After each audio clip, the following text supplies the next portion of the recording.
Vamos dar aqui início à nossa mesa, cujo tema é Literatura e Canto Alentejano. Como já tinha sido anunciado aqui pelo Nuno, a Sónia Cabeça não pode estar presente e então aqui a nossa Joana vai fazer uma leitura que a Sónia nos enviou para todos vocês. Está bem? Boa tarde a todos. É com grande responsabilidade e simultaneamente com muito gosto que passo a ler as breves palavras da Sónia. Primeiro só dizer que temos trabalhado nos últimos anos a partir da obra do Levantado do Chão, de José Saramago, aqui no roteiro literário Levantado do Chão, e tanto este livro como o Canto Alentejano têm levado uma boa parte do que são as vivências dos alentejanos e das alentejanas da grande terra do Alentejo a outros pontos do mundo, e assim temos sido certamente bem representados. Passo a ler a intervenção da Sónia. Literatura e Canto Alentejano. Boa tarde a todos. É com muito prazer que escrevo estas breves notas sobre o Cante e as partilho com os presentes. Lamentavelmente não me é possível estar fisicamente presente, mas não gostaria de deixar de me associar ao evento. Antes de mais, gostaria de agradecer o convite, que tanto me honrou. Tenho pena de não poder partilhar o espaço, de conviver e de participar do debate de modo mais intenso, que é sempre a parte mais interessante. Agradeço, pois, o convite e, na voz da minha amiga Joana, saúdo os presentes e os meus companheiros de mesa. Cante, mais que mero som distinto, mais que apenas música, é poesia. Há uma riqueza inerente ao cante que está alicerçada no facto de este ser um conjunto de maneiras de cantar. As modas podem ser mais ou menos longas, o tempo de intervenção dos pontos e dos altos varia, há um conjunto de vaias, ornamentações e melismas possíveis. Melismas tive que ir ver ao dicionário. É uma coisa que eu nunca serei certamente capaz de fazer. Há no cante a associação à palavra que permite a criação de composições únicas, em que cada maneira de cantar, de dizer a palavra, permite a criação de uma composição única. Há na sua essência um texto de qualidade estética e de um modo individualizado de o evocar. Creio que é esta qualidade que justifica porque é que algumas modas alentejanas não passam de moda, resistem ao crivo do tempo, não apenas como testemunho de um ou outro tempo, assim se cantava, assim aprendi a cantar, mas também enquanto arte, enquanto organização da palavra de modo artístico e belo. Creio, de facto, que uma das razões por que algumas modas continuam a ser cantadas não tem que ver com a sua pertinência ou contemporaneidade, e sim com a sua beleza, pelo modo como fazem um uso criativo da linguagem e brincam com as palavras. Versos como "Meu amor que te não vejo". No cancioneiro alentejano sobrevivem modas clássicas relativamente antigas. Há lobos sem ser na serra, o círculo que leva à lua, a roupa do marinheiro, foram e são cantadas por um grande número de grupos e são conhecidas mesmo daqueles que as não incluem nos seus repertórios, assim como de um largo número de pessoas que não são membros de grupos corais. E porquê é que elas sobrevivem? Pela sua notariedade, pela beleza das suas músicas e dos seus poemas, modas de beleza intemporal, de versos belos e poéticos. Existem também as palavras e os versos contagiosos, que se podem encontrar em mais do que uma moda. Frases que apoiam o cantar e que reforçam ideias que entram facilmente no ouvido, como, por exemplo, "Ai de nós o que seria", que é cantado nas modas "Fui colher uma laranja, ceifeira, linda ceifeira, abalaste para Lisboa, nasce o sol no Alentejo", ou "Ao romper da bela aurora", ou variações desta frase, que surgem nas modas "Lírio roxo, mondadeiras, lindo rancho, vamos lá seguindo, já lá vem rompendo a aurora", ou então "O meu lindo amor e meu lírio roxo", que são outros versos que se repetem em várias modas. Há, portanto, palavras e frases no cante que, por serem belas ou contagiosas, por tão bem enquadrarem sentimentos ou sustentarem modos de cantar, se repetem sem nunca perderem o seu enlevo. Por outro lado, a universalidade do que é evocado nas modas contribui para a perenidade dos poemas. "Ó águia que vais tão alta, voando de polo em polo, leva-me ao céu onde eu tenho a mãe que me trouxe ao colo". Não existem mais morninhas a ceifar nos campos do Alentejo, mas existe o enlevo, a paixão. Persistem as modas que falam também destas paixões, do amor, das namoradas e dos namorados, temáticas universais e intemporais. Como disse Monarca Pinheiro, a poesia do cante é de uma riqueza de imagens e ideias extensa e profunda. Na poética do cante, sobre o amor, o trabalho, a natureza, a religião, os costumes, a saudade, a imigração, encontra o autor uma filosofia espontânea que mostra o cuidado posto no pensamento, uma sabedoria imanente. Historicamente, o cante acompanha a vida no Alentejo, acompanha homens, mulheres e crianças. Substitui o recado que se quer dar e não se dá, canta-se. Como se embalam as crianças? Com cante. Lopes Graça e Giacometti diriam que há uma profunda integração do fenómeno musical na vida cotidiana das populações. Canta-se o amor e a saudade, o sofrimento e a morte. Cantar é um lenitivo. Serviu o trabalho, o descanso, a alegria, a tristeza, o amor e a vida. Não é preciso que tudo no Alentejo e fora dele continue a ser igual, felizmente, mas que o sentido permaneça. Como já referi, não se trata apenas do que é dito, mas também de como é dito. É na maneira como a palavra é dita e por que é dita que reside parte da diversidade do cante. Vejamos. As vaias que permitem dar um toque individual a cada solista ou moda brincam com as palavras. As palavras permitem um grau de liberdade para, dentro dos parâmetros aceitáveis para cada moda, acelerar ou desacelerar uma moda. Permitem a diversidade na distribuição dos papéis. O número de solistas em cada moda varia de grupo para grupo e observam-se diferenças na duração das partes atribuídas aos solistas que dependem das escolhas do grupo ou da moda em si. O alto pode cantar o primeiro verso da moda, uma sílaba ou uma palavra apenas, ou mesmo mais que um verso. O ponto pode cantar a cantiga por inteiro ou apenas parte. Os espaços de variação que são determinados pela pronúncia, pela cadência em que a moda é cantada, ligeira, decidida ou arrastada, pela duração, por corruptelas ou pela substituição de palavras, como cantar mais padece quem adora ou mais padece quem namora, o texto é parte indelével da riqueza do cante.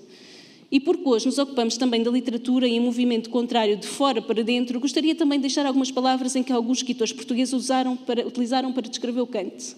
Disse José Duarte Ramalho Artigão em 1888, ao ouvir um coro de vozes alentejanas numa procissão da Vila da Vidigueira.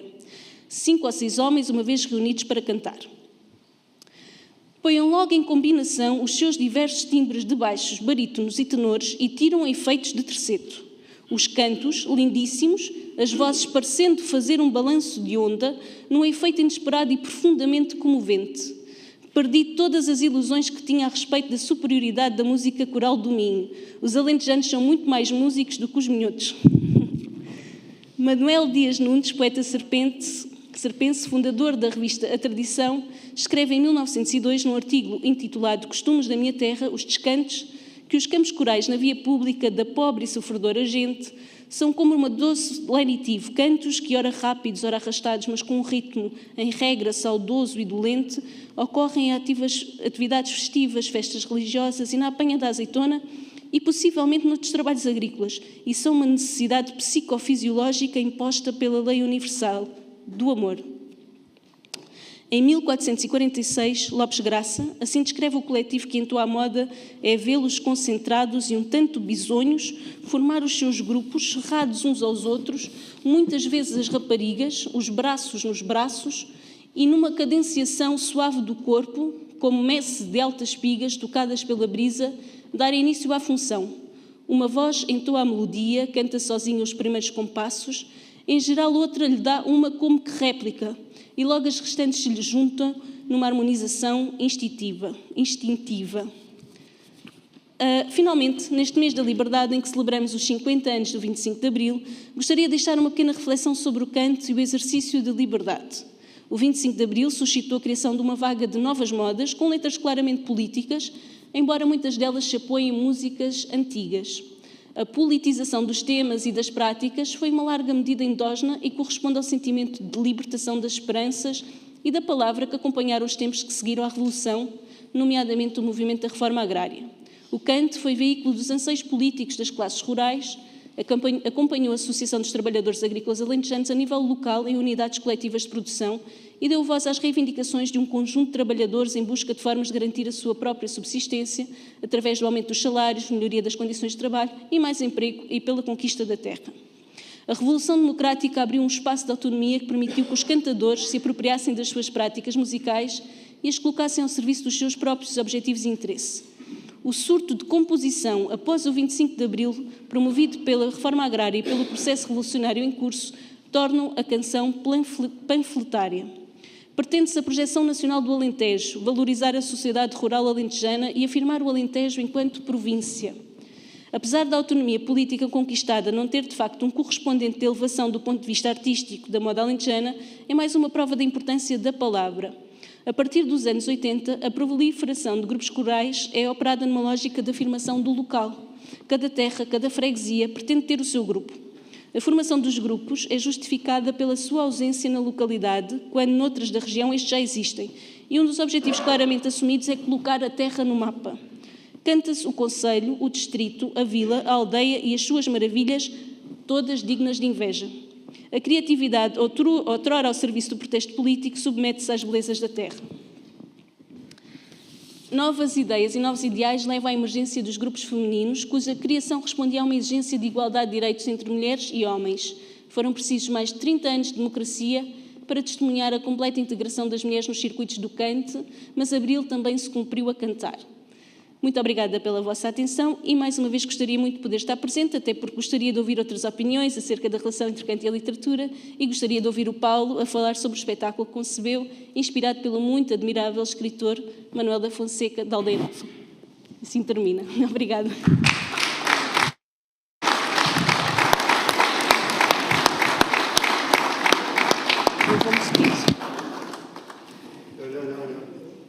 Cuidado aí.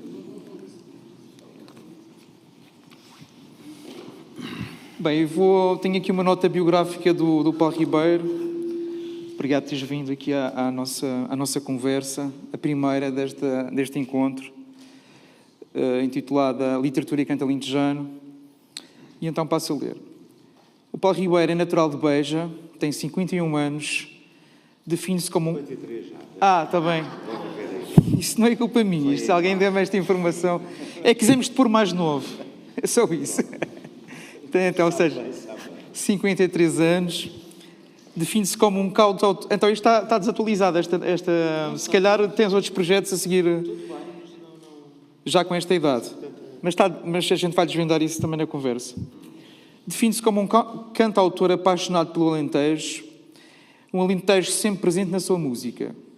É autor de novas modas para o canto alentejano, é compositor de bandas sonoras, cria música para peças de teatro e performances de poesia. Anonimato, Mosto, Baile Popular e tais quais, entre outros projetos, estão indelevelmente ligados ao seu percurso artístico. Se calhar há outros mais, mas também podes depois falar sobre isso. Nas últimas décadas... Peço desculpa. Esqueci-me por isto no silêncio. Nas últimas décadas, tem desenvolvido um intenso trabalho em torno do canto, como ensaiador de grupos corais e, mais recentemente, como formador de crianças nas escolas. Em 2018, assumi a direção artística do Festival B. Tem vários discos editados, a solo e em grupo, entre os quais se destacam os mais recentes. O Céu como Teto e o Vento como Lençóis, a partir da obra poética do escritor Manuel da Fonseca. As Novas Aventuras dos Tais Quais. É assim uma espécie de canto em parceria com o grupo coral e etnográfico Os Camponeses de Pias, que inclui gravações de diversas músicas do imaginário pop português, adaptadas para o canto alentejano, e finalmente Ribeiro, o seu novo álbum, que conta com a participação de Ronquião, editado em fevereiro de 2021. No seu currículo de distinções constam o Prémio Jovens Autores da Sociedade Portuguesa de Autores, em 2000, o Prémio Mais Música da revista Mais Alentejo, em 2011, e a Medalha de Mérito Artístico e Cultural atribuída pela Câmara Municipal de Beja, em 2012. Pronto, isto é um resumo artístico do Paulo Ribeiro. É assim, eu tinha uma série de perguntas aqui preparadas para fazer aqui uma espécie de diálogo entre tu e a Sónia Cabeça. Infelizmente ela não está cá e eu começava por essa ausência, não é? Eu viste aqui o texto lido pela Joana. O que é que te apraz dizer deste texto que escutaste agora? Olha, em primeiro lugar, queria agradecer este convite do município de Montemor e da Biblioteca Municipal. Agradecer e, para além disso, saudar esta iniciativa, estes quintos encontros literários. A cultura faz destes momentos, destas possibilidades e destes encontros. E isso é muito importante. E é uma honra estar aqui neste espaço tão bonito. Ouvi muito atentamente o que a Joana leu, e leu muito bem.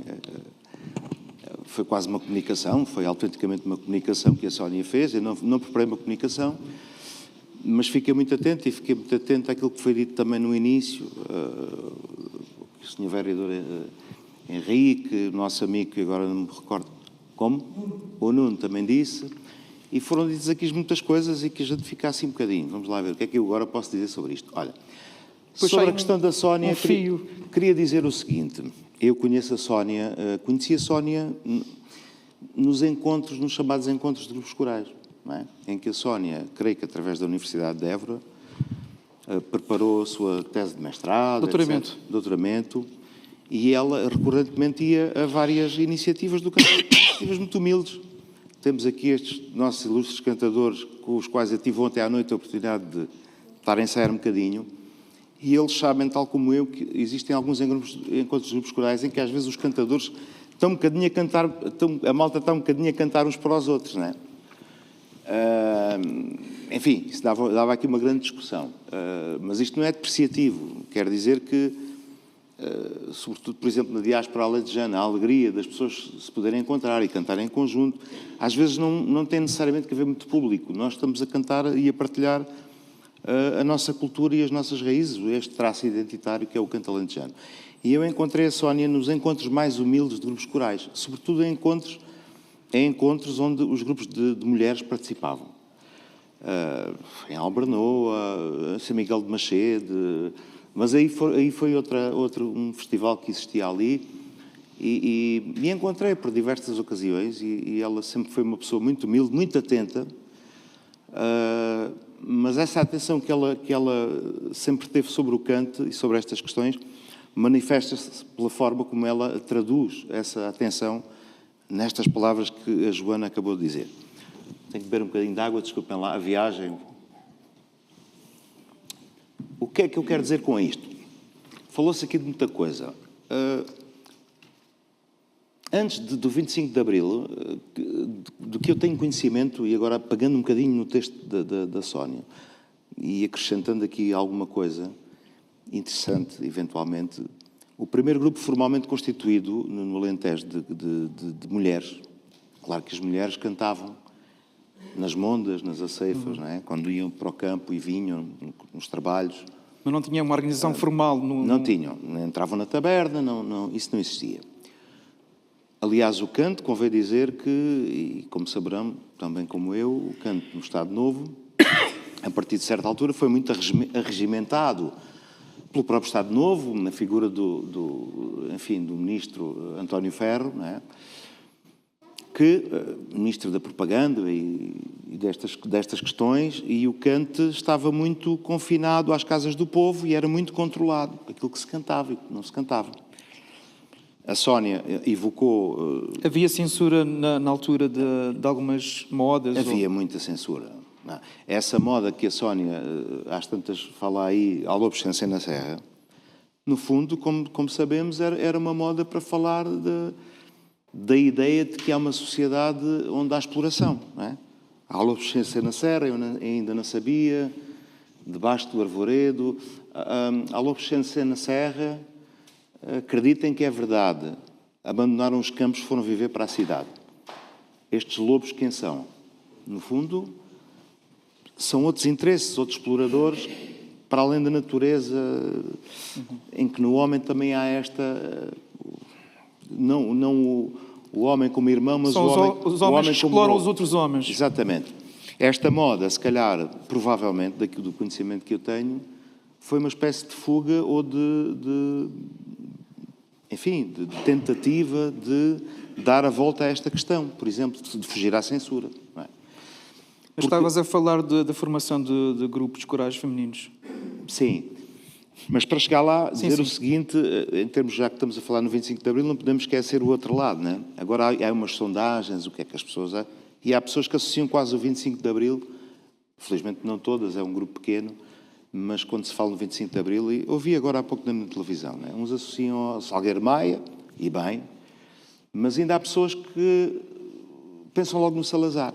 Claro que o Salazar foram os 48 anos do regime fascista, não é? Mas as pessoas às vezes parece que não há uma consciência do que é que foi o 25 de Abril, que foi Foi o dia fundador da democracia e da libertação do povo português. E associam essa data não ainda necessariamente aos militares de Abril e ao povo e à libertação. E aos resistentes que sim, ainda lutaram... associam...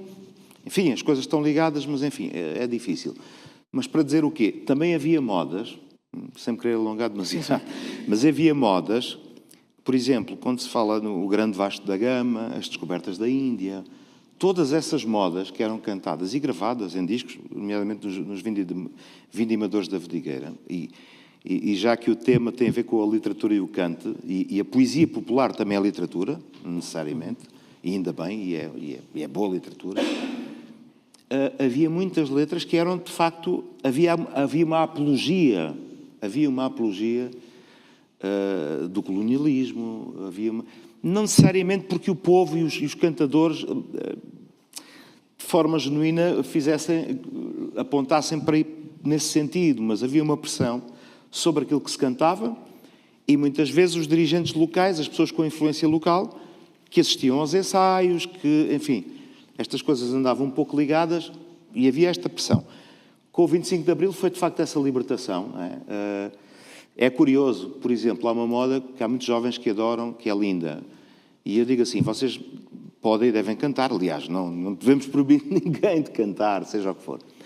O que eu costumo dizer é assim, vocês expliquem um bocadinho que essa cantiga, há aqui uma apologia do heroísmo, mas do heroísmo no sentido da guerra, que é os homens, vocês sabem aí, os homens que vão para a guerra são heróis a vida inteira. Já lá vem no alto mar e içando a nossa bandeira. Os homens que vão para a guerra são heróis a vida inteira. Este no alto mar era o quê? No fundo não eram as caravelas, mas eram as corvetas, eram os contingentes, não é? Que partiam para ultramar. E aqui também o canto foi um bocadinho aprisionado a esta ideia de poder colaborar com o regime.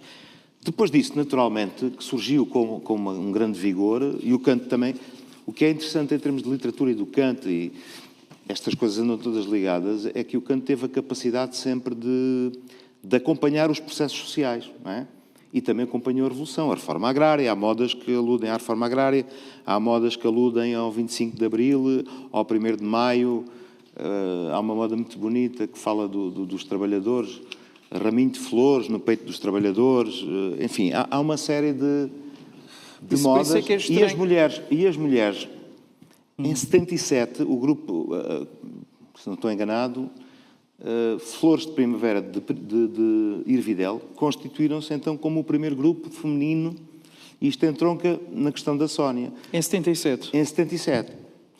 Depois apareceram as camponesas de Castro, ali já pelos anos 80. Mas quando aparecem esses grupos corais femininos, havia algum preconceito? Havia muito preconceito. Eu ensaiei, por exemplo, em Balezão, um grupo de mulheres, que eram... Infelizmente o grupo, entretanto, paralisou, mas era o grupo coral Terra de Catarina, cá está, a ideia da identidade ligada aos lugares, às terras, a esta afeição que os grupos têm com o seu próprio... a sua cultura local, etc. E eu lembro-me que, nessa altura, isto já foi há alguns anos, quando comecei lá, era um garoto ao pé delas, naturalmente, e eu recordo-me que os homens às vezes não achavam muita graça a isto. O que é certo é que estes grupos de mulheres que foram surgindo de forma organizada constituíram-se como associações muito fortes, que faziam a vida cultural, ou seja, que imprimiam um ritmo cultural às próprias aldeias. Como associações que são, tinham-se constituído como associações, olhem, como os Fora de Hora e outros grupos, não é? Se constituem formalmente para depois também terem alguns apoios, etc., e poderem fazer coisas.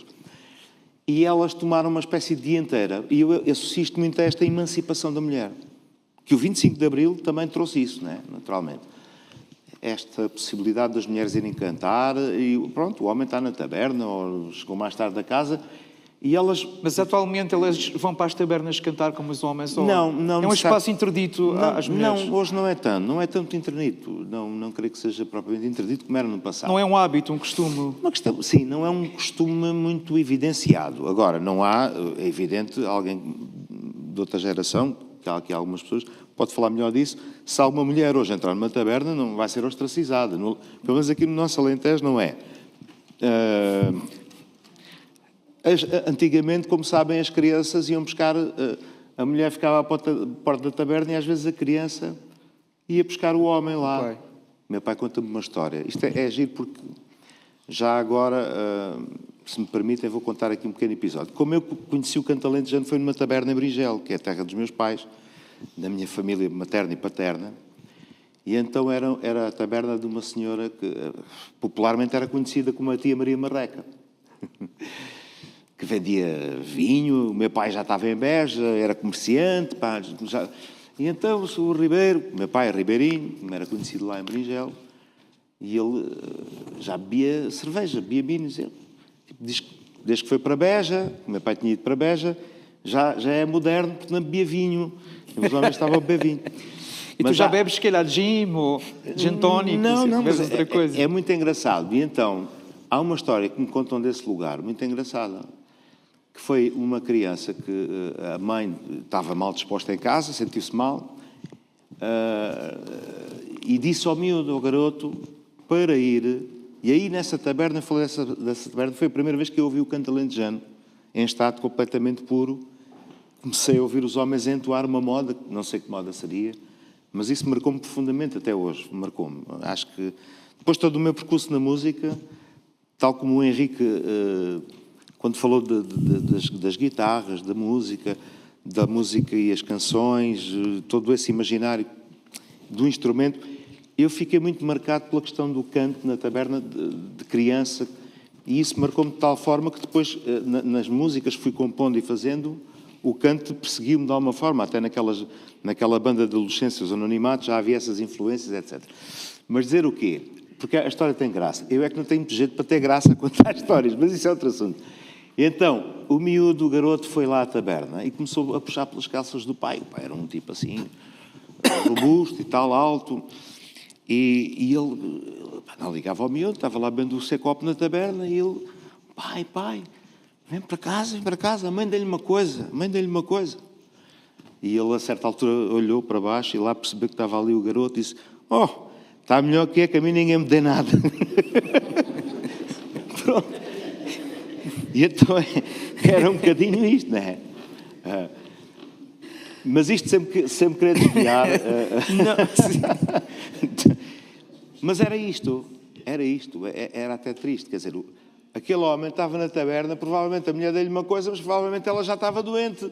E ele, claro, que queria lá ele saber se tinha a esposa doente, não é? Estava na taberna, ia para a taberna. Mas as mulheres libertaram-se muito. E são agentes culturais destas comunidades, todas elas, em Albernoa, em Bringel. Bringel nem tanto, porque é mais o grupo dos homens, mas na Boa Vista, existem 2 grupos corais da Boa Vista.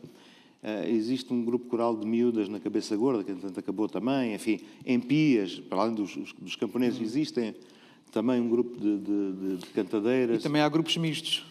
Também há, que é uma outra realidade muito interessante, porque isso, cá está, voltamos àquele ponto de situação em que, e há a ideia de que, afinal, os homens e as mulheres não cantavam juntos. Cantavam, efetivamente, dessa forma informal, nos trabalhos, etc. Sim. E é possível cantar. Claro que isto levanta questões técnicas. De timbre, não é? De timbre, sobretudo de tonalidades, não é? Por exemplo, eu ensaio um grupo de crianças, um grupo que são os Roxinóis do Alentejo, que é um grupo infantil, e era um grupo infantil-juvenil, mas um grupo formado pelo Francisco Fanhais e pelo professor Mariano, ainda nos anos 80, enfim, isso dava uma grande história. Mas a partir de certa altura, pronto, fiquei com esta batata bonita, quente, mas boa, esta semente bonita, e há novas crianças neste coro. E neste momento as crianças cantam unicamente sem recurso a instrumentos. O que é que eu verifico? Eu quis que fosse sem idades dos 6 aos 12. Dos 6 aos 12 não quer dizer que um menino ou uma menina que tenha 13, a gente o vai expulsar do grupo. Mas o Henrique sabe, as crianças, nomeadamente os rapazes, sobretudo, ali aos 12, 13 anos começam a mudar de voz. A voz ainda não está grave, não é? Não? Começa a ficar, a gente grave. Chama ao galaró, não é? Ou seja, aqueles rapazes, às tantas começam a ficar com uma tonalidade que já não vão acompanhar a tessitura das meninas. não é? Pronto, e eu quis que fosse um grupo mais infantil, no sentido em que também, enfim, a certa altura, depois as crianças, 13, 14, as miúdas, e vem outra sementeira a seguir.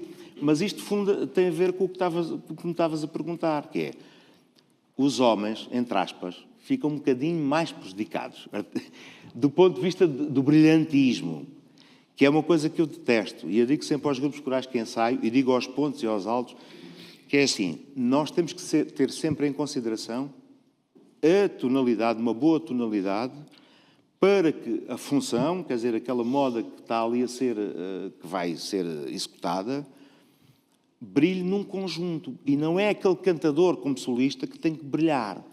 Porque a malta... É o seu todo, não é? Quer dizer, a malta muitas vezes dá-me mais jeito de cantar um bocadinho mais agudo. Isto fica fica com mais pica, mais garra. Depois o que é que acontece? O alto vai subir mais. O coro fica já esganiçado. Ou seja, o coro também tem de acompanhar o alto, não é? Claro. E depois há esta questão, ou seja, os homens, para cantarem com as mulheres, não é? Pronto, eles têm que cantar um bocadinho mais, numa tonalidade mais baixa, um bocadinho. Por isso é que eu às vezes, e já trabalhei com grupos mistos também, em projetos, isto e aquilo, às vezes, eu pessoalmente, agora enquanto ensaiador, acho que a maneira mais fácil é de serem as senhoras a começar. Porque elas começam e os homens depois vão para o grave e pronto, é naquela tonalidade. Porque os homens começarem, elas no seu tom natural, funciona para nós. E o contrário, já não é bem assim, elas já ficam num tom muito esganiçado. Por isso é que eu às vezes nos encontros, até quando cantamos o Grândola Vila Morena, digo, vamos fazer se calhar em ré. E começamos, Grândola Vila Morena, mais ou menos por aqui, porque elas aguentam este tom. Se começarmos muito agudos, é uma loucura. Pronto, mas eu perco muito, tu tens que pôr nisto. Não. Pá, que eu... O meu guião já foi desconstruído pela ausência da Sónia. Por isso... Mas eu faço daqui, e seguramente todos, e se ela nos ouvir, eu faço votos para que ela melhore. Sim, claro. E que fazemos todos votos que ela faz-nos muita falta. Sim.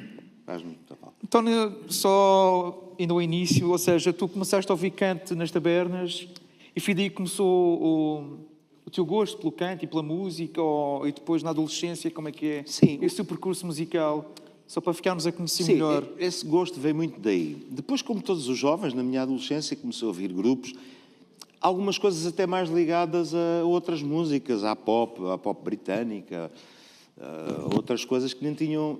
Claro que os cantautores, Sérgio Godinho, o Zeca, todo esse universo também sempre apreciei, à medida que fui conhecendo e que fui conhecendo também os Ou seja, esses cantautores portugueses foram uma grande influência para ti? Foram, e tenho a felicidade de trabalhar, nomeadamente com alguns deles, isto é, o Vitorino, especialmente o Vitorino, num projeto tais quais. O canto marcou-me profundamente e marca-me ainda hoje, daí eu ter começado também a escrever e a compor melodias a partir de poemas, que é um aspecto que eu acho que é importante no meu percurso, agora que estamos aqui a falar do canto e das letras e de literatura. E se tu me permites, eu poderia ler aqui um ou dois textos de um projeto muito interessante, não sei se vocês conhecem, ele abrange mais ali a minha zona, mas é um projeto do John Romão, enfim, que é o Futurama, seguramente, se calhar já aqui alguém ouviu falar disso. E ele, dentro desse projeto, que é cultura associada às comunidades, e há uma série de projetos ligados às artes performativas, teatro, etc., dança, ele criou uma espécie de subprojeto dentro deste projeto que é o Futurama, que é o Cantexto. E então ele desafiou, já dá 3 anos para cá, e eu acho que isto é muito interessante, ele desafiou vários escritores, alguns desses escritores muito prestigiados, alguns deles. O Afonso Cruz, Richard Zimmler. Olha, muito bem. Muito bem. Fiz bem o trabalho de casa. Não. Fizeste? O José Luís Peixoto. Sim. E outros isso vem a propósito do nosso tema, literatura e canto. Pronto. E eu acho que, eu estar para aqui a falar de mim, acho que não é a coisa mais importante. Se eu puder ler aqui 2 ou 3 poemas que eu musiquei destes autores, acho que sou mais útil aqui para a nossa, enfim, Conversa. para a nossa conversa e para os nossos encontros, não é? Por exemplo, eu musiquei um texto do Tiago Rodrigues, que se chama Quando Parte um de Nós, a convite, enfim, o Tiago nem sequer é propriamente escritor, é dramaturgo, autor, ator, também é escritor, mas não é necessariamente poeta. E ele foi desafiado a escrever um poema para os Ganhões de Castro Verde cantarem. E eu fui convidado a fazer a melodia para este poema. Isto é um desafio enorme. Depois, por exemplo, outro, um poema da Isabela Figueiredo, em que eu fiz a música, ela fez a letra, o poema, para o grupo coral Os Cardadores da Sete, que é uma pequena aldeia no concelho de Castro Verde. É uma escritora, creio eu, que também, hoje em dia, mais ou menos conhecida. Outra escritora, creio que também já bastante conhecida, a Jamília Pereira de Almeida, que escreveu uma moda que se chama Mulher de Vento, a pensar no grupo coral das ceifeiras de entradas, e eu também musiquei. E, por exemplo, pegando neste, e há outros, pronto, eu trouxe estes 3 exemplos. Por exemplo, o Tiago Pereira, ele escreve: quando parte um de nós, é como um livro que arde. Hoje escrevo a minha voz, amanhã pode ser tarde. Amanhã pode ser tarde para ler a nossa história. Ao cantar, nós escrevemos páginas da vossa memória. Quando parte um de nós, cantamos a velha amizade, folheamos o passado, pontuado de saudade. Pontuado de saudade, um livro em cada um de nós. Amanhã pode ser tarde, hoje escrevo a minha voz. No fundo, isto é uma homenagem aos cantadores que vão partir, que depois vão deixar uma espécie de herança. Ele reuniu com os cantadores em Castro, conheceu aquela comunidade, escreveu isto e depois fiz a melodia. Que até posso cantar um bocadinho. Então, estamos à espera. Quando parte um de nós, é como um livro que arde. Hoje escrevo a minha voz. Amanhã pode ser tarde. Amanhã pode ser tarde. Entra o coro. Para ler a nossa história. Ao cantar nós escrevemos páginas da vossa memória. Pronto. Entra o alto ali e entra o coro com a harmonização. E depois prossegue para um segundo ponto. Portanto, a moda está criada com esta estrutura de moda. Só uma questão, como estamos a ver, o tema é também literatura. A nível formal, as modas têm a mesma estrutura formal. Ou seja, não sei quantas, quadras... Normalmente são quadras ou quintilhas. Ou quintilhas. A Sónia descreveu muito bem aí, através das vozes... Mas a rima também é cruzada? Não necessariamente. Eu aliás, o canto é um exercício muito interessante. Porque, por exemplo, houve uma outra escritora que nós tivemos que comunicar muito, porque aquilo era já quase um rimance. Disse, mas você... Sabe, o canto tem assim uma estrutura mais simples. Mas a métrica é... Quantas sílabas são? Mais ou menos 5, 7 sílabas? São quadras. Sim, as quadras, mas em termos de métrica? Varia, por exemplo, em palavras. Há coisas muito simples, por exemplo. Algum dia eu era, agora já não. A tua roseira, o melhor botão. Isto é uma quadra, mas é mais curtinha a frase. Sim. Não é?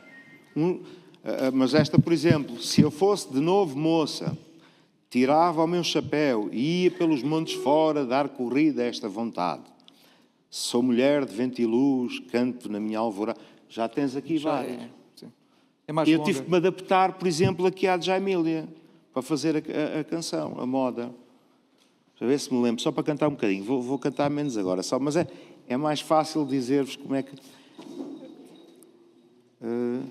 Se eu fosse de novo moça, tirava o meu chapéu, ia pelos montes fora, dar corrida a esta vontade. Sou mulher de vento e luz. Reparem que isto tem passos, isto tem uma cadência. Sou mulher de vento e luz, canto na minha alvorada, minha voz é minha cruz, minha sina dor cantada, e por aí adiante.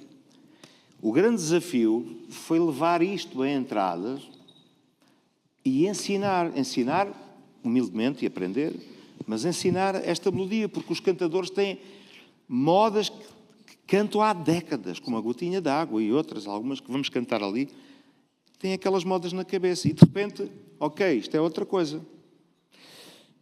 Mas esse desafio é muito interessante para a revitalização do canto. Sim. Quer do ponto de vista melódico, mas quer do ponto de vista literário.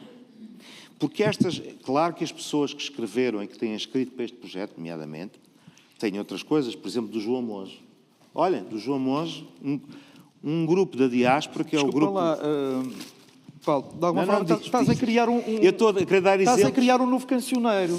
Eu não sei. Podes chamar cancioneiro Paulo Ribeiro.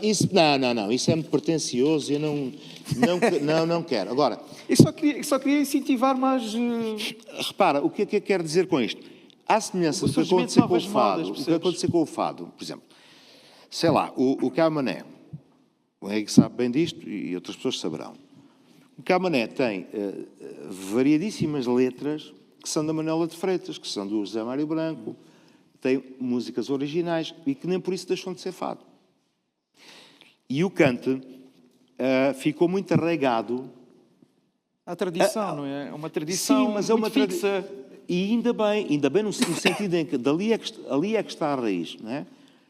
A raiz está naquelas modas muito antigas, a moda da lavoura, outras modas. Aliás, modas que depois com a nostalgia, quando a mecanização da agricultura tomou conta dos campos do Alentejo e as pessoas foram trabalhar para as fábricas, eu no canto das escolas costumo procurar explicar isto aos alunos do primeiro ciclo, sobretudo aos dos terceiros e quartos anos.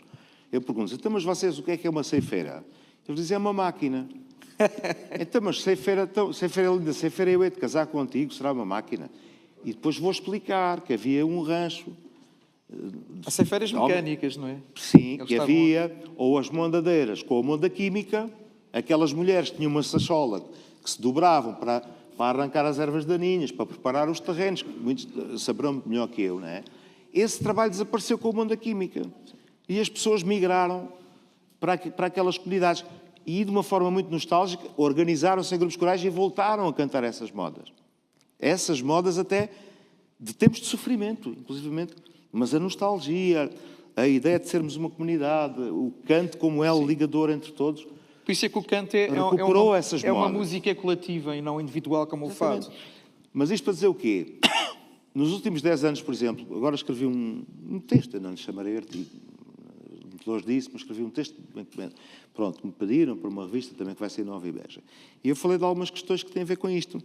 Quer dizer, se nós vermos, mais até ali para as minhas bandas, no Baixo Alentejo, ali, os olivais intensivos e os amendoais intensivos que tomaram conta daquela região, todos estes processos de migração, de novas realidades a nível do trabalho, alteraram não só a paisagem geográfica, mas a paisagem humana. A simbólica cultura, também. Tudo, não é?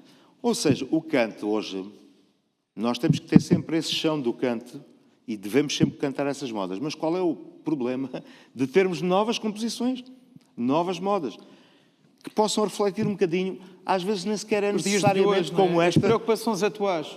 Algumas até não são necessariamente preocupações atuais, mas são novas letras.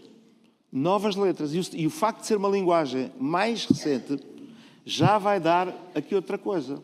Como é o exemplo desta moda do regresso, que é uma moda que tem a ver com a diáspora, encomendaram uma letra ao João Monge, encomendaram no bom sentido, aqui ninguém ganhou dinheiro com isto. Eles querem fazer um disco. E disseram ao João Monge, João, pá, o João Monge vive ali em Almada, somos muito amigos. O grupo do Astas, que é o grupo coral, vocês conhecem, dos Serviços Sociais da Câmara do Seixal. Tem assim o nome. E eles queriam fazer, disseram assim, a gente queria ter uma moda, mas que falasse desta coisa da gente vir do Alentejo, mas não nos temos esquecido do Alentejo, das nossas raízes. E o João Monge escreveu a moda do regresso. E disse, é fácil, mas olha, a gente trata, somos muito amigos, é fácil, mas o Paulinho tem que fazer a melodia. Então lá fiz a melodia. Isto diz assim, já morei em tanta rua e não há vida que assente. As 4 fases da lua são como a vida da gente. E depois entra na moda. As cegonhas quando abalam, nunca desmancham o ninho, as saudades não se calam, seja qual for o caminho. Seja qual for o caminho, cada qual no seu lugar. Nunca caminhei sozinho e um dia hei de voltar. Um dia digo que há esperança, no outro fui ao engano. É a sina de criança, eu nasci alentejano. E depois, cá está, o João Monge escreveu isto com uma linguagem que é dele, mas profundamente associada à linguagem do canto, que tem muito a ver com a natureza. Quer dizer, vamos falar das cegonhas que fazem o ninho, vamos falar do regresso para falar das pessoas. Ou das andorinhas, ou das aves, não é? O sol é que alegra o dia, pela manhã quando nasce, etc. Ou seja, se calhar o espírito todo do canto está lá, sem termos que ser profundamente revolucionários na escrita, não é? Sim. Mas temos uma linguagem reatualizada, com novas letras e também novas melodias. O fado, depois teve o seu caminho que é diferente, o fado é uma música mais portátil, o fado vive de uma pessoa que canta, o canto é um coletivo, são coisas distintas, ambas património, ainda muito bem, Henrique, que falaste nesta questão da classificação, da elevação do canto alentejano como património cultural e imaterial da humanidade. Aproveito para dizer o seguinte, e peço desculpa. Nada. Eu acho que é fantástico ter o grupo Fora de Horas organizado como eu vi que está, que já conhecia, mas que ontem fiquei deslumbrado com as condições que eles têm para ensaiar, para trabalharem, para conviverem. E cá está, eles são verdadeiramente também uma associação cultural. Não é? E eu acho que o município e a Câmara ter este apoio, ter este acarinhar desta gente, Importante, sim. eu acho que é mais que importante, é muito importante mesmo. Só Pronto, mas vá, pergunta-me, eu vou tentar ser mais... Se eu me alongar, vocês... Como não está estamos cá quase a só... terminar. Também queríamos passar a palavra aí ao público, uma ou duas questões. É o melhor. Quem quiser fazer. Mas há um aspecto na tua identidade enquanto cantautor, intérprete e compositor, que é a reinterpretação, não é? De modas. Dás ali uma roupagem mais inovadora. Esse ainda é outro processo. Sim, porque eu estive a ouvir algumas músicas tuas. Ouvi uma que era jazz e estavas a cantar canta alentejano com jazz, por exemplo. Sim, e a música O Círculo de Feras, dos Chutes. Acho aquilo uma delícia. Okay. Como é que surgem essas fusões entre a pop, o rock, o jazz? Pois, como é que tu misturas isso? Como é que surgiu essa ideia de misturar vários estilos musicais com o canto alentejano? há aqui quem pudesse falar também sobre isto. A música não tem fronteiras. Sim, não? mas porque o canto alentejano, lá está, é tradicionalmente muito conservador.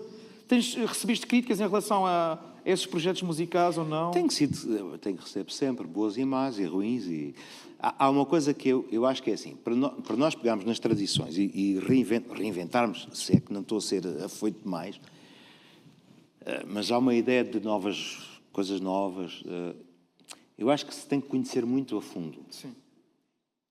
Conhecer o que está lá para trás. O que está por trás destas coisas. Não é? Sim. Não tem que se para depois poder inovar. Tem que se escavar um bocadinho para depois fazer as coisas com a dignidade que eu acho que as coisas merecem. Eu procuro fazer... Vamos lá ver. Eu não gosto de falar de mim, mas já que me estás a perguntar, eu procuro ter um sentido ético sobre o trabalho musical que faço com estas, por exemplo, com estas fusões que vou fazendo. Portanto, eu continuo a ter... Não deixo de ter um respeito enorme pelo canto e por estas experiências que faço. Até porque sou um ensaiador de grupos corais, eu conheço... É só uma questão. Antes de ti havia este tipo de... seria por o canto, repara, o Com estes Vitorino, cruzamentos o musicais. Janito Salomé, outras pessoas já fizeram muitas coisas. Seria muito pretencioso e desonesto da minha parte estar a dizer que agora fui eu que para aqui inventei não sei o quê. O próprio Henrique já fez com o Canto de Chão, já fez, por exemplo, me lembro de um grupo que existia lá para as minhas bandas e ele ia lá tocar, e muito bem, era uma mais-valia e tudo. Eles faziam já muitas experiências com o canto, chamava-se Canto de Chão, não é por acaso que o grupo se chamava Canto de Chão, não é? Este canto que vem da terra, Mas repara, amanhã... se calhar que vem dos mosteirais, que vem... Não vamos discutir agora de onde é que Amanhã vem o canto. vamos falar do hip-hop. Achas que o canto podia entrar no hip-hop? Completamente. Eu fiz isso naquele disco que tenho. Eu chamei-lhe propositadamente, é assim uma espécie de canto, com os Campeonatos de Pires, em que eu tenho versões do Pedro Brunhosa. Foi assim que depois começou uma... Dos chutes em pontapés também. Dos chutes, dos Madre Deus. E a certa altura, eu fiz uma versão daquele rapaz que canta sexta-feira, o Bossy C. Tantos anos a viver, não sei o que, desempregado. E pus o miúdo lá de Pias, que faz hip-hop com. Agora não tenho a letra. Tantos anos a trabalhar. Epá, olha, agora não tenho a letra. Podia ter trazido isso como um exemplo, não esperava que me chamasse. Mas reparem, a meio, quando entra o coro vai entrar. Tantos anos a escrever, não sei o quê, desempregado, para dinheiro, tica-tanca, tica-tom, tica-tom, é sexta-feira, soei a semana inteira. Ou seja, mas com a harmonização do Oliveiras a fazer o alto. De facto, aquilo soa a canto. Agora, as pessoas podem dizer, isto é canto. Não, eu disse que é assim uma espécie de canto. Faz uma espécie de canto. Fazes essa salvaguarda. Mas repara, o que eu acho que não é redundante, às vezes, nestas iniciativas, eu fico muito feliz, às vezes procuram sempre o Paulo que faz assim e inventa. Mas eu sou um tradicionalista à mesma. Porque eu adoro o canto profundamente tradicional e esse canto nós nunca podemos perdê-lo de vista. Agora, por exemplo, quando criticaram aquele espetáculo que eu tenho com o Pedro, o Pedro é que nos convidou, o espetáculo é dele, e vamos agora à Olimpíada, a Paris, e fizemos uma digressão e pronto. As pessoas criticaram muito isto e aquilo. Quando foi a digressão europeia, era o Pedro a tocar piano e o guitarrista e nós. O canto estava mais... Enfim, sobressaía mais, não é? Lá com os comitês há mais baterias, mas há momentos e espaços, por exemplo, no Coliseu, em que nós, não sei se isso apareceu tudo no concerto da televisão, que a RTP gravou, mas nós temos ali 3 ou 4 momentos em que é o canto e que a banda sai toda do palco. Ora, no encontro de grupos corais, muitas vezes o que um grupo canta são 3 ou 4 modas. Quando as pessoas dizem, isso é o canto... Não, o canto esteve lá. Depois há fusões. Ou seja, se os Camponeses de Pias, em 100 atuações que fazem por ano, fizessem 100 atuações só de fusões e de coisas, isso é que era preocupante. Até eu me preocupava. Imaginem, nós temos à volta de 100 e tal grupos corais, não é? Formalmente constituídos. Isto vai dar milhares de atuações por ano. Imaginem que dava 5.000 atuações por ano, nas mais diversas níveis. Se nós tivéssemos 4.000 atuações, que era tudo fusões, porque um vem com uma guitarra de fado, o outro mete-lhe umas congas. Epá, então, mas onde é que o canto anda? Olha, o fado, não vou criticar, mas anda um bocadinho... Perdido também. Quem quiser ouvir agora fado mais tradicional tem que ir às casas de fado. Porque nos grandes palcos, esse fado mais... Mas não estou a criticar. Mas estamos a falar destas realidades, não é? Temos que terminar. Já está Vamos já terminar. O Nuno a fazer pressão. Porque acho que tem fome. Para a gente saltar para o petisco. Temos que ir cantar à moda. Não há espaço para perguntas. É para fechar mesmo. Epá, mas digam lá qualquer coisa. Epá, vocês desculpem, eu falo muito. Pá. Eu sou como a minha mãe que deste tem. Quando coisa começa a falar muito. Quer fazer ali o mestre? Mestre, não. Boa tarde, antes de mais. Eu queria queria pôr uma questão que é a seguinte. Nós participámos o ano passado em Cabrela num festival em que cantámos com o Luís Trigacheiro, cantámos com a Celina Piedade. O objetivo era haver as 3 componentes ibéricas que são património da humanidade: o canto, o fado e o flamengo. Nós, uma das questões que pusemos logo, aliás, no ensaio que fizemos no Centro Cultural de Belém, foi que não fazia sentido um grupo de canto alentejano ir cantar só acompanhado. Queríamos que, porque o que foi reconhecido pela Unesco como Património Cultural e Material da Humanidade foi o canto alentejano, com o ponto, com o alto, com o coro, cantado à capela. Esta é uma questão que, enfim, toda a gente sabe. E essa situação foi respeitada. Pronto, tanto no sítio como no outro cantámos modas do canto alentejano, cantámos coisas acompanhadas. Penso que também há uma corrente, e o Paulo certamente conhece isso melhor que eu, há uma corrente que acha que o canto alentejano não deve seguir com instrumentos, não deve, pronto, há uma corrente forte com essa situação. Mas neste momento fomos convidados novamente para ir cantar esse festival a Cabrela.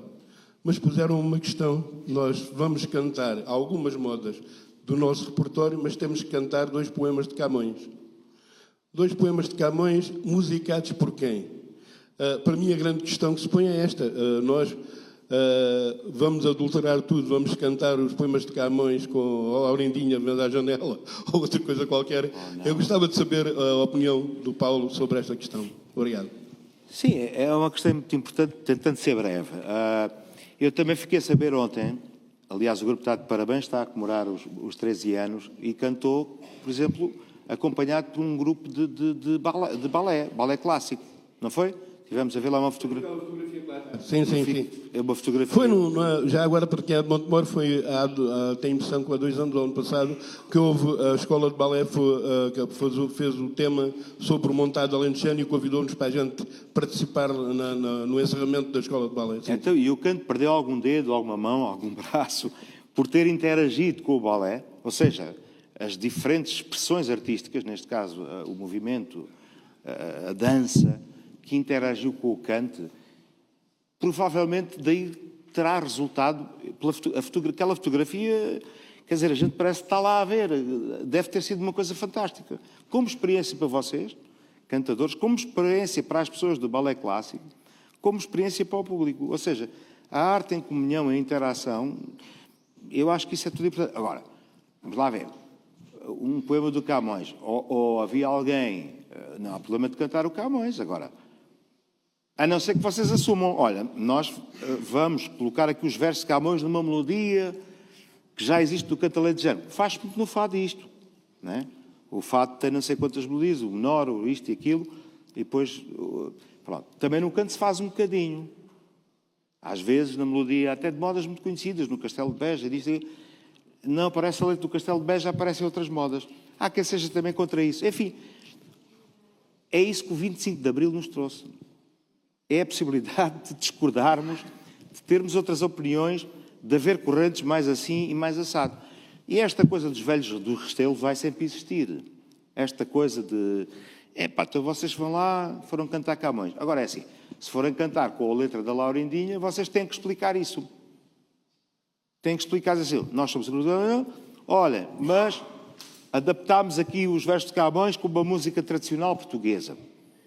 E vamos cantar com os nossos timbres do Alentejo esta melodia.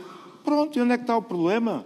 Se tiverem tempo para isso e para preparar, porque as pessoas às vezes das comissões e disto, acham que isto é tudo muito simples. Dizem ao grupo A, ao grupo B, ao artista A ou B, vocês agora vêm fazer isto. E acham que aquilo as pessoas chegam lá e vão fazer. Não sabem que os músicos, os cantores, mais amadores ou mais assim ao assado, isto é um trabalho, não é? E que é um trabalho a fazer. Mas isso a mim nada me choca, antes pelo contrário. Bem, vamos Obrigado. terminar. A seguir temos um petisco, cá embaixo no pátio. Como é que se chama o pátio? No pátio. E aí vamos ouvir o canto alentejante pelo Fora de Horas e pelo nosso convidado, Vamos lá. Paulo Ribeiro. Obrigado mais uma vez. Pá. Obrigado. Obrigado. Vou pôr um cravo aqui, pá. Se me permitem, vou pôr aqui um cravinho.